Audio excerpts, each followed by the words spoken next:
Na-marinate ko na guys yung chicken wings natin. Ready na siya para i-bake. Ngayon ilalagay na natin sa oven. Make sure guys na yung oven na preheat ng 180 degrees at i-bake natin ng 30 minutes.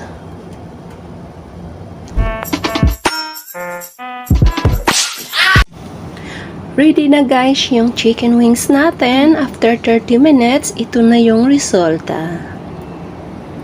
Wow!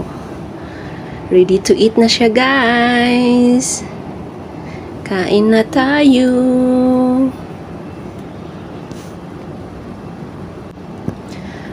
Medyo juicy sa guys kasi nga yung sauce niya nilagay ko rin siya sa kasama sa chicken yung minarinate ko kaya hindi siya dry.